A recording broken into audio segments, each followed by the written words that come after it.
nossa conversa de todas as segundas com André Machado, CEO do Projeto Os 10%. Seja bem-vindo, uma ótima tarde a você. E esta semaninha que já começa feliz, animada, por quê? Porque é um pouquinho mais curta, a gente vai conseguir descansar na sexta-feira. André, uma ótima tarde a você.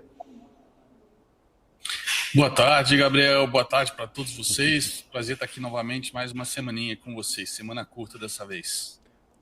Maravilha. André, nós tivemos uma mudança na semana passada. A super quarta foi super mesmo. Animou o mercado brasileiro num primeiro momento, desanimou num segundo. Nós tivemos alguma mudança efetiva no cenário global com essas decisões de juros que tivemos na semana passada? Como eu disse, não tivemos só Brasil e Estados Unidos. Teve Japão, teve Inglaterra, teve outras grandes economias que também mudaram os seus intervalos de juros ou tiveram decisão pela manutenção, mas também dando indicações do que pode vir a ser este primeiro semestre de 2024. Qual a tua avaliação sobre a semana passada e as grandes mudanças que levaremos daqui em diante, por favor?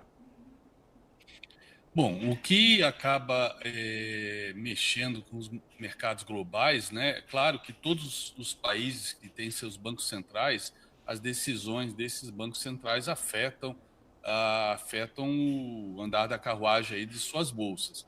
Mas a Matrix, né? A bolsa americana, as bolsas americanas, temos mais de uma, são 40% do mercado financeiro bursátil. Então, a decisão, né, do FONC é realmente aquela que afeta mais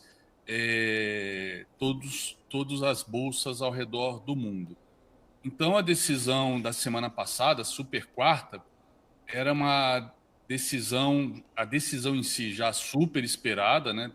A gente tinha o forward guidance aí de 50 base points de corte do nosso Copom e nós tínhamos a certeza da manutenção da taxa de juros do FONC, e então não tinha surpresas em termos de decisão.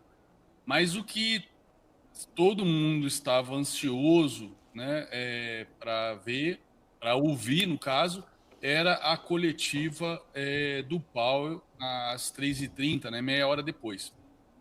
E a coletiva do Powell surpreendeu a todos, inclusive a nossa bolsa também surfou essa surpresa, né? Ele veio com um discurso bem dovish quando foi questionado aí pelos jornalistas e sugerindo aí a possibilidade de 3 cortes, né? 3 cortes até o final deste ano. Então, a gente já vinha com aquelas apostas, né, já de que haveria um corte em junho, e agora essas apostas foram não só renovadas, como incrementadas os 3 cortes. Apesar do Bostic, que é um dos Fed Boys que votam no FONC, na sexta-feira, depois que o mercado fechou, ter comentado que acredita que por conta até da força aí do mercado de trabalho, etc., que o FONC vai acabar ficando com apenas um corte este ano, ou seja, indo na contramão do que disse o Jerome Powell na quarta-feira. Já o nosso Copom, cuja decisão sai com o mercado fechado, né, veio com uma decisão veio uma decisão esperada, né, dos 50 base points. Todo mundo já sabia, afinal de contas isso tinha sido já dito, né, pelo próprio Banco Central nas decisões anteriores, então era esperado. Mas o comunicado, eu li de uma jornalista que eu gosto muito, que eu acompanho há anos, ela comentando que o comunicado foi muito mal escrito, né? Porque falou aí das incertezas domésticas sem entrar no detalhe. Não sei se precisava entrar no detalhe, eu não vi como mal escrito, mas eu acho que não precisa entrar no detalhe, né? Hoje mesmo eu estava ouvindo de manhã a Paula e o Felipe Nascimento e o Van Dijk comentando a queda de popularidade do presidente Lula. A gente sabe que o caminho mais fácil, talvez o único que ele tenha, é gastar mais do que pode. a reunião que ele teve com os seus ministros, né, com aquele ministério gigantesco na segunda passada,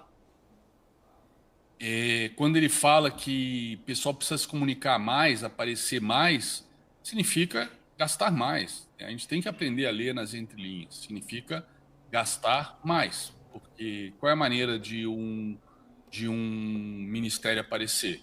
Fazendo obras, inaugurando, fazendo campanhas, enfim, criando benefícios. E ele também comentou que ele precisa viajar mais pelo Brasil, só que ele não vai viajar a passeio, né? Como ele fez aí pelo mundo. Ele vai viajar para inaugurar obras, né? Então tudo isso envolve em gastos. Então, quando se fala de incertezas domésticas, estamos falando disso. O contingenciamento lá de 3 bi, 2,9 para ser mais exato, é irrisório perto do orçamento da União, e veio bem abaixo dos 5 a 15 bi que estava sendo esperado. Mas isso graças à arrecadação de janeiro e fevereiro, que não sabemos se vai se manter constante esse nível de arrecadação. As receitas esperada pelo governo aí para os próximos meses, algumas delas são contestadas, inclusive, pelo CARF, etc. Mas, de qualquer maneira, esse contingenciamento menor mantém ainda, pelo menos, né, a expectativa do governo e do Haddad de que vão ter o déficit zero, né, prometido para este ano, coisa que 100% dos analistas e economistas não acreditam. Então, voltando a essa falta de credibilidade com relação ao déficit zero e essa queda de popularidade, pesquisa após pesquisa, inclusive nos rincões aí que o PT teve maioria de votos, todo mundo que conhece o PT, principalmente o Lula, sabe que o caminho dele, e até porque isso não é conclusão minha, isso é dito por ele, é explicitado por ele desde antes mesmo de assumir o governo, né? Em 1º de novembro de 2022 ele já falava, gasto não é despesa, gasto é investimento. E ele, né, ao longo dos primeiros ruídos que começaram a acontecer ano passado no mercado financeiro, ele falava que, né, ele batia no mercado financeiro, dizendo que o mercado financeiro, né, aquele discurso populista, não quer ver o pobre se desenvolver, não quer ver o pobre tendo comida na mesa, etc. Fica só falando de gasto, gasto, gasto, quando não se trata de gastos, se trata de investimentos. A questão que não importa se é gasto ou investimento, todo governo, todo país, ele não pode ficar gerando dívida eternamente, porque uma hora essa dívida tem que ser paga, né? O serviço da dívida tem que ser pago. E conforme você vai perdendo credibilidade, né, principalmente países que já entraram em default, como foi o caso do Brasil, a moratória aí da época do governo Sarney, é um exemplo claro. A gente não tem grau de investimento, né? Então a gente tem um spread em relação a países que, por exemplo, nunca deram calote na sua dívida, como o próprio os Estados Unidos, que tem uma dívida gigantesca, mas nunca deu calote. Ok, ele é o emissor da moeda que é reserva mundial, mas tem toda uma história aí de domínio geopolítico, pós-Segunda Guerra Mundial, etc., Bretton Woods, enfim, não vamos entrar no mérito agora. A questão é que é AAA e o Brasil não é. Então a gente paga mais caro por nossa dívida. E conforme essa dívida vai aumentando, o risco da gente não conseguir pagar o serviço dessa dívida aumenta. Com isso, quem financia essa dívida, que somos nós, além dos estrangeiros, o pessoal fala, bota muito culpa nos gringos, né? Mas a gente também, você que compra tesouro direto, você que tem um fundo de pensão, faz parte de um fundo de pensão, você que compra um CDI de um banco, tem título, né, da dívida brasileira ali dentro. Então, conforme aumenta os riscos fiscais, o mercado começa a exigir juros maiores, e isso bota em xeque a política do Banco Central. Opa, desculpa, bati aqui na câmera. Só arrumar ela aqui rapidinho. Pronto.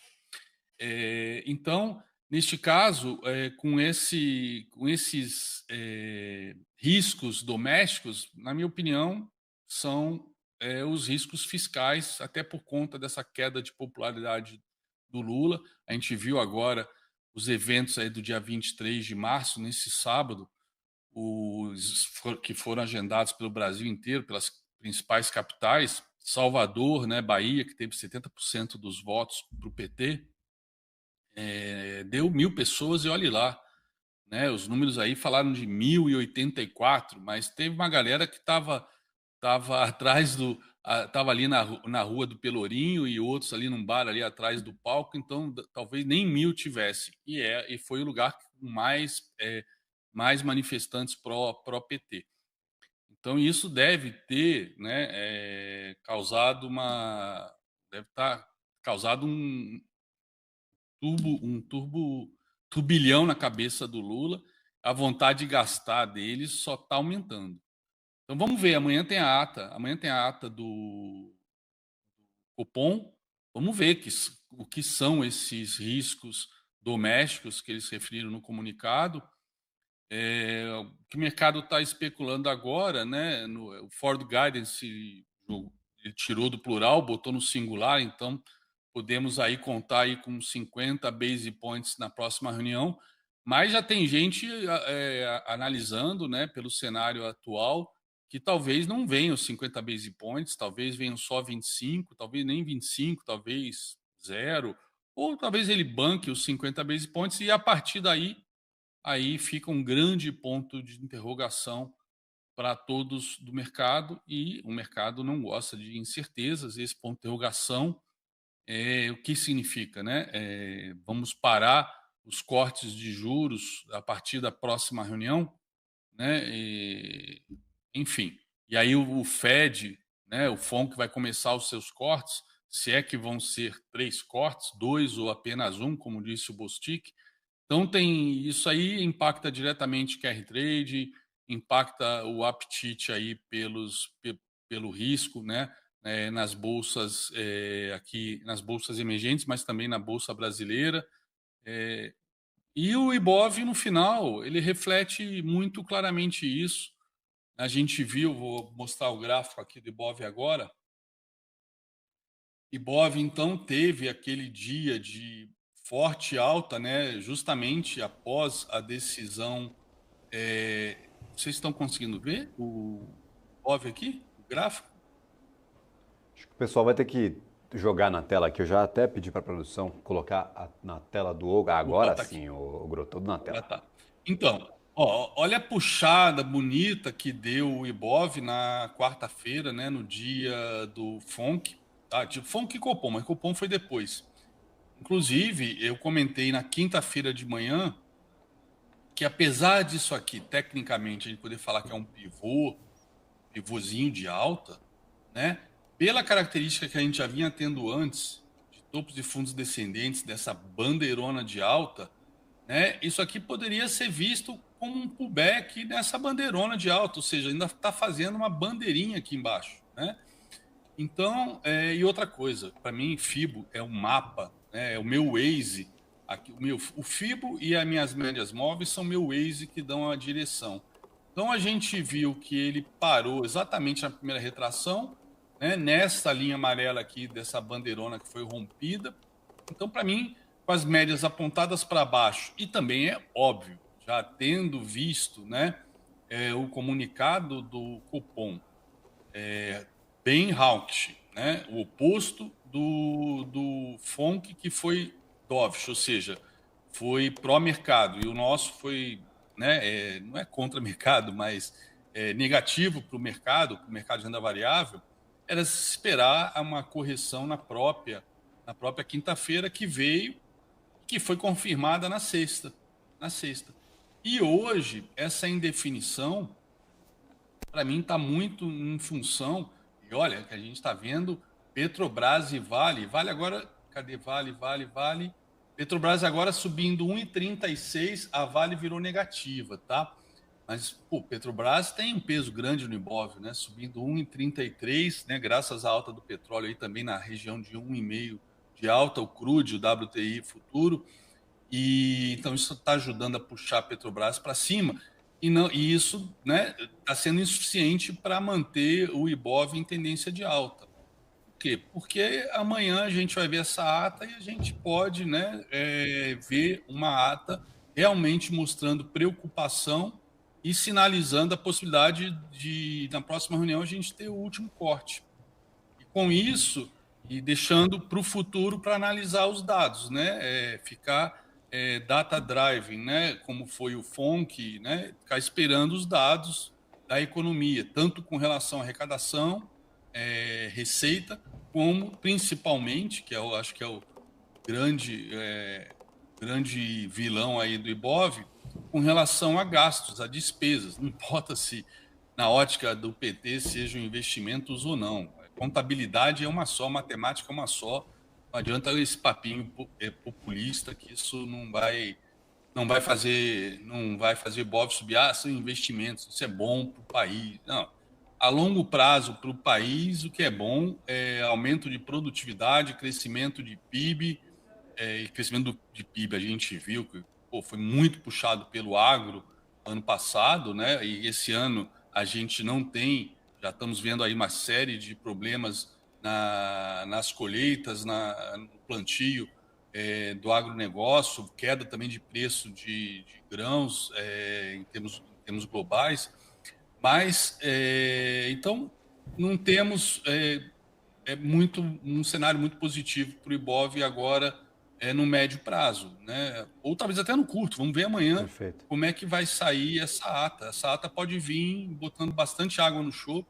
Então a gente está nessa expectativa. E como você acabou de comentar, antes de me chamar, temos o PCE com a bolsa fechada, né? Então a gente pode acordar na segunda-feira que vem uma baita de uma ressaca, né? Se vier um PCE forte, semana que vem já vem novamente payroll. Se os números vierem PCE forte e payroll também forte, a gente pode ver esse sonho dos três cortes, apesar do Powell ter comentado, começar a se desfazer. Quando a gente olha a Petrobras, eu vejo a Petrobras, né, num movimento puramente técnico. Ele cravou, foi um alvo super longo aqui de FIBO, né, essa projeção aqui. Reparem que quando veio o anúncio de dividendos, né, o pessoal não pode se empolgar muito com os dividendos. Já teve aquela queda forte, né, acionando esse pivô de baixa com essa perda desse fundo. A gente teve essa cravada aqui no primeiro alvo, depois foi um pullback de livro aqui nesse fundo, e aí abriu com aquele baita gap e estamos consolidando aqui. Essa consolidação aqui, para mim, não é consolidação de fundo, não com tudo que tem se dito, e aí não é análise técnica, porque consolidação pode ser para romper para cima ou para baixo, mas então eu não tenho bola de cristal para saber para que lado vai romper. Mas, por tudo que tem sido dito pelo governo, pelo Prates, né, pelo presidente, até pelo Haddad, que botou uma pessoa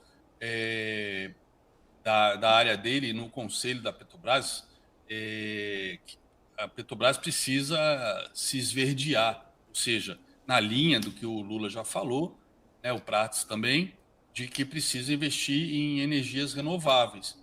E a gente sabe que os investimentos são muito pesados e o retorno não é o mesmo que extrair petróleo do pré-sal, que seria o caso de aumentar os investimentos nessa região, extrair mais petróleo e, enfim. Então, para mim, isso aqui é um movimento puramente de consolidação para perder fundo. E aí a gente vai ter que projetar alvos maiores, né, a partir desse fundo aqui. Então, são alvos bem distantes do atual. E até sabendo aí dessa questão aí dos dividendos e dos investimentos que a Petrobras pretende fazer, detalhe, não é só no Brasil, né? É também na América Latina e na África, como o presidente falou, que a gente tem que liderar na África, na América Latina, investimentos em energia renovável. Então a gente viu que até a Venezuela já falou, já teve discussões aí, eu não sei o quanto isso vai acontecer ou não, mas parece, no mínimo é balão de ensaio, de que vão haver investimentos também nesse setor pela Petrobras na Venezuela, né? Não faz sentido nenhum. Então, para mim, essa Petrobras está ajudando o Ibovespa a não cair tanto, mas a Petrobras tem tudo para tem todas as características, né, de tendência de baixa secundária, terciária, apesar de estar numa primária de alta, mas que ainda teria espaço até para testar essa linha aqui na região dos 33, 34 reais, ela tem tudo para perder este fundo aqui, tá? Por tudo que a gente tem ouvido do governo. E a Vale, que também é outra que é extremamente importante, a mais importante, na verdade, para o nosso mercado, né? Essa aqui é a Vale ADR. Ela ainda tem um alvo aqui embaixo para ser atingido. Deixa eu colocar aqui a Vale 3. Ó, a Vale 3 já perdeu esse segundo alvo, que a Vale ADR não perdeu. Na verdade, perdeu, mas recuperou. Olha, aí ela veio para tentar cravar o terceiro alvo aqui embaixo. Olha só que bacana. Ela abriu embaixo do segundo alvo, fez o pullbackzinho aqui no intraday e derreteu. E olha, veio aqui, a gente comentou isso semana passada. Ela veio aqui novamente fazer um pullback aqui embaixo, na linha amarela, um halt nessa média de 20, que é para mim a média principal aqui do gráfico, né? Minha tendência terciária para os movimentos de curto prazo. E ó, 3 dias de queda, sinalizando que deve vir buscar aqui os 58,69, 59 reais. Então esse é o alvo para a Vale, ou seja, temos ainda mais aproximadamente 3,5 de queda, né? Expectativa de pelo menos mais 3,5 de queda na Vale. Então, isso também ajuda a depreciar o Ibovespa. E por conta dessa expectativa de juros, né, de a possibilidade de juros pararem de cair a partir da próxima reunião, a gente viu o DI subindo, subindo na quinta-feira, após a decisão, caiu forte na quarta, né, depois do FONC, mas subiu na quinta, e apesar dessa queda de hoje, eu acho que é um movimento, sei lá, um bate-bola aqui dos players, aguardando a ata de amanhã, mas já temos tendência, é o oposto do Ibov, olha as correlações como é que são interessantes, tendência secundária de alta, tendência terciária de alta, tendência primária de baixa, que inclusive segurou o preço aqui bem na primeira retração, também. Bem parecido com o Ibov, só que no oposto. Ibov segurou bem na primeira retração também, está em tendência secundária de baixa, terciária de baixa e primária de alta, que não está nem aparecendo aqui depois da arrancada que deu, né? No final do ano passado, tá? A primária está bem longe, está bem aqui nos 122 mil pontos. Então, repare que a correlação está perfeita, né? Secundária e terciária de baixa e segurou na primeira retração e voltou a cair. Enquanto juros, né, que tem correlação negativa com renda variável, com bolsa, secundária de alta, terciária de alta e primária de baixa, que inclusive segurou, né?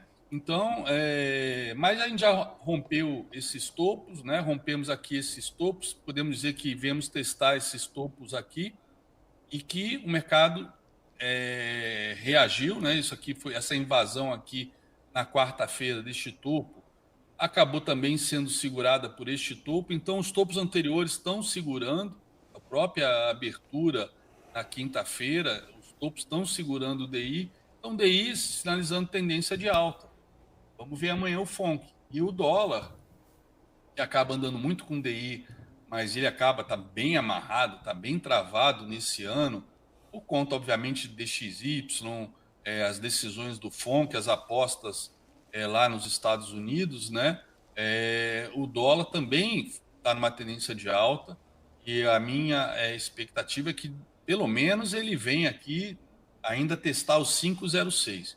Aí sim, se passa o 5,06, essa última retração aqui, né, saindo da faixa de Gaza, que são essas 3 retrações, o dólar ele tem uma estatística de sempre, né, em correção, buscar a terceira retração antes de retomar a tendência, mas nesse caso a tendência que vinha de baixa, depois de tanto tempo andando de lado, a gente já teve todas as médias, né, passando para cima da 200 a 200 meio flat, mas também querendo virar para cima. Então, estamos na iminência de entrar em tendência primária, secundária e terciária de alta no dólar, as três médias já alinhadas, né, em termos cronológicos, né, 250 e 20. Então, a gente pode esperar o teste aqui 506 com muita tranquilidade, e se romper, aí, aí a minha expectativa é que possa vir de novo lá na casa de 5,20, 21, 22, aqui em cima, nesse topo, tá? Isso, né, em paralelo com o DI subindo e Bolsa caindo. Então, vamos esperar amanhã a decisão, perdão, a ata do Copom para ver se a gente tem mais alguma informação. Mas mesmo que a ata não traga muitas informações, a gente tem, a gente sabe, a gente está no mercado, eu estou há 22 anos no mercado, eu entrei no mercado antes do primeiro mandato do Lula, entrei em 2002, né? Na época da Carta ao Povo Brasileiro, né? Na época eu achava que tudo que eu comprava subia porque eu mandava bem pra caramba. Na verdade, eu não sabia nada. Era porque o mercado começou a entrar em lua de mel depois daquela carta, né? Depois que passou o temor de que o Lula era o bicho-papão, pelo menos no primeiro mandato dele. Surfamos aí com a entrada da China na OMC, o fundo do poço aí da bolha da internet. A gente surfou aí um bull market até o subprime em 2008. Nesse período todo, né, conhecendo a maneira do PT atuar, a cabeça do Lula, etc., não tem como a gente não apostar em mais gastos e a gente ter algum tipo de controle fiscal. Por enquanto, descontrole fiscal. Por enquanto, a Haddad está ganhando aí essa batalha com o Congresso e com o próprio governo, mas é porque a receita veio boa. A hora que a receita não vier boa, ele não vai conseguir mais segurar e a coisa vai começar a fazer água. E isso talvez venha já amanhã confirmado nessa ata de algum jeito. Mas a gente tem que ler nas entrelinhas, né? Tudo que a gente tem visto, tudo que tem sido dito pelo governo e pelo presidente significa mais gastos e mais gastos. E sem contar todas as incertezas no front internacional, né? A gente não sabe o que pode acontecer a qualquer momento, depois desse atentado de Moscou, enfim. Exato. Não estamos nem entrando Inclusive, Ogro, só queria trazer uma informação aqui.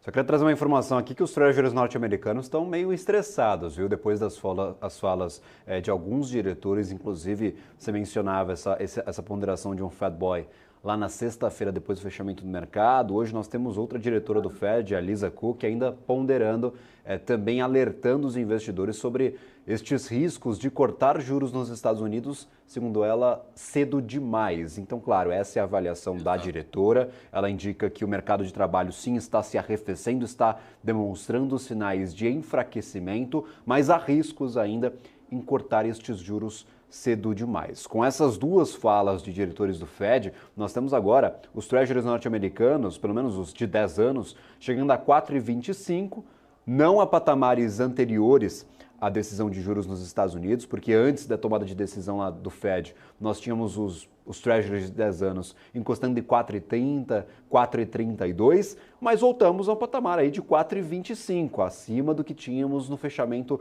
da sexta-feira passada, acima do que tínhamos, por exemplo, na quinta-feira depois da tomada de decisão. Então, juro norte-americano subindo, não sei como é que está o DI, vou até abrir aqui a cotação dos juros futuros brasileiros, na sua avaliação do DI de 5 anos, 2029, vencimento em janeiro, nós tínhamos o DI ainda caindo, juro futuro ainda caindo. No Brasil, ainda não fomos afetados por esta alta nos treasuries norte-americanos. Então, DIs, em sua maioria, de 2024 a 2034, todos com pequenos descontos de 0,2%, 0,3%, em alguns casos um pouquinho acima ou um pouquinho abaixo.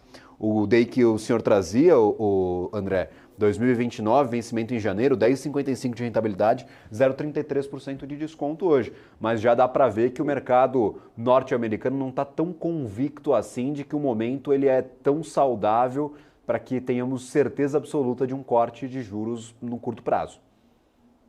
Eu fiquei surpreso com o Powell na quarta-feira, porque ele vem sendo muito conservador desde o ano passado, né? Eu acho que depois daquele erro crasso dele de que a inflação era Não. transitória, né? A demora que ele teve de começar a aumentar os juros, ele vem sendo conservador desde então e realmente me surpreendeu, né? E apesar do mercado de trabalho ter mostrado um arrefecimento, pô, a gente tem que lembrar que o mercado americano, né, a economia americana está em pleno emprego ainda, pleno emprego, né?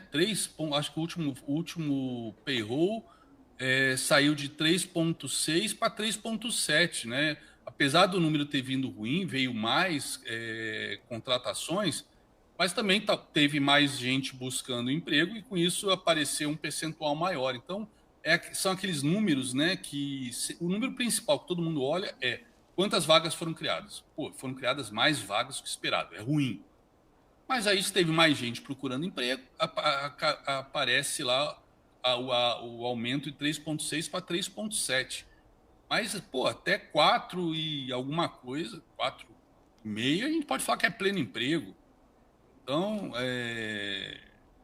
mercado de trabalho está arrefecendo, mas o mercado ainda está consumindo, sem contar a sensação de riqueza que deve estar todo mundo sentindo, né, com as suas ações, com a bolsa lá em cima, batendo recorde, né, as sete magníficas dragando dinheiro do mundo inteiro para elas, como foi dito, se não me engano, pelo Stuberg semana passada, né?